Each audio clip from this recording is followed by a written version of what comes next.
Hoy voy a tratar dos temas. El primero va a ser qué suplementos debes evitar si tienes más de 50 años.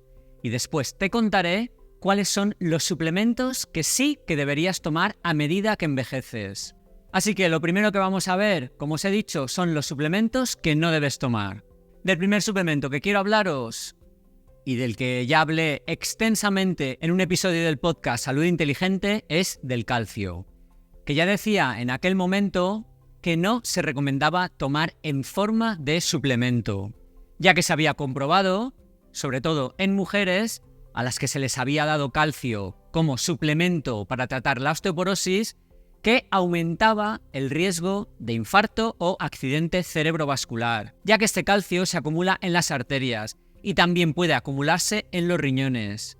Por eso lo mejor es obtener calcio con la dieta, sobre todo aumentando el consumo de verduras de hoja verde o frutos secos, pues la absorción del calcio así es más eficiente y no produce efectos adversos. El segundo de la lista serían los suplementos de hierro, que no son recomendables, ya que nuestro cuerpo no posee un mecanismo eficiente para eliminar el exceso de hierro, lo que puede provocar que se acumule. Esta acumulación de hierro puede provocar daños en el hígado, el corazón y el páncreas. El exceso de hierro puede interferir con la absorción de otros minerales esenciales, como el zinc y el cobre, afectando al equilibrio nutricional. El hierro en exceso puede generar radicales libres, causando daño celular a través del estrés oxidativo. Esto puede aumentar el riesgo de enfermedades crónicas como cáncer y enfermedades cardiovasculares. El cuerpo regula la absorción de hierro de acuerdo a sus necesidades. Así, cuando los niveles de hierro son adecuados, la absorción intestinal de hierro se reduce. Tomar suplementos puede alterar ese equilibrio natural. Por eso, la suplementación con hierro debe ser guiada por un profesional de la salud, basándose en pruebas específicas que indiquen deficiencia de hierro. El tratamiento sin necesidad médica puede causar más daño que beneficio. El tercer suplemento no recomendable de la lista es la vitamina A, pero no me refiero a la vitamina A de las verduras.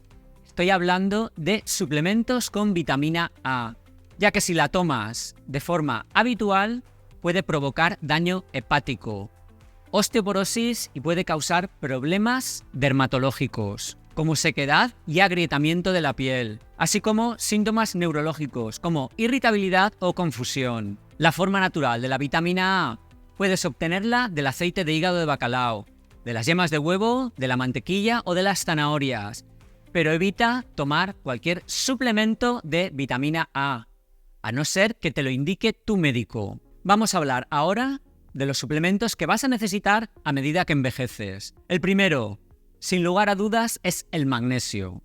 El magnesio juega un papel protector contra la calcificación, especialmente la calcificación arterial, al regular el metabolismo del calcio, inhibir la formación de cristales de fosfato cálcico y tener efectos antiinflamatorios.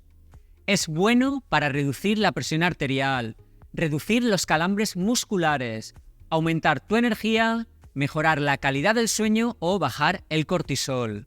La segunda recomendación sería la vitamina D3. La mayoría de las personas del mundo occidental deberían consumir más vitamina D3 de la que están recibiendo de los alimentos o de la exposición solar. Pasamos mucho tiempo en interiores y oficinas. La vitamina D se encuentra en pocos alimentos de forma natural, como el pescado graso, el hígado y las yemas de huevo. Y las dietas veganas o vegetarianas estrictas pueden tener aún menos fuentes naturales de vitamina D. Tomar un suplemento con 4.000 unidades de vitamina D3 al día equivale más o menos a tomar el sol 20 minutos 2 o 3 veces por semana, dependiendo de la latitud y de tu fototipo de piel. Así que puede ser una buena forma de suplementar. La siguiente vitamina que voy a recomendaros es la vitamina K2, ya que está muy ligada a la vitamina D3, pues la D3 facilita la absorción del calcio, mientras que la K2 guía ese calcio hacia los huesos, evitando que se acumulen en los tejidos blandos, como arterias o articulaciones, que es donde no queremos que esté ese calcio.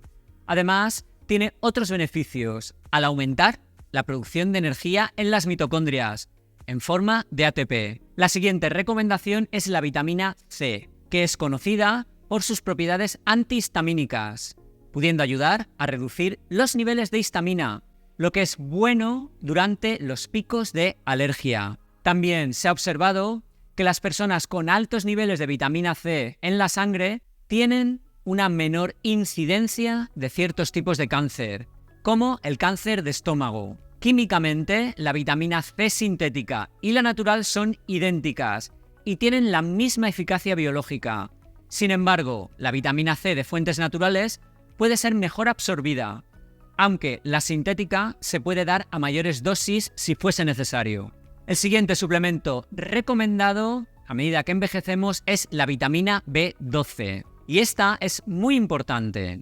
Cualquiera mayor de 50 años debería tomarla, ya que con la edad la producción de ácido estomacal disminuye, lo que puede reducir la absorción de vitamina B12 a partir de los alimentos. Algunos medicamentos como los inhibidores de la bomba de protones, los mal llamados protectores gástricos como el omeprazol, pueden disminuir la absorción de vitamina B12 al reducir la acidez del estómago. Además, las personas mayores a menudo cambian sus hábitos alimenticios y pueden consumir menos alimentos ricos en vitamina B12, como carne, pescado y productos lácteos. El déficit de vitamina B12 puede llevarnos a padecer deterioro cognitivo, neuropatía o anemia, entre otras cosas. Suscríbete para más contenido de salud.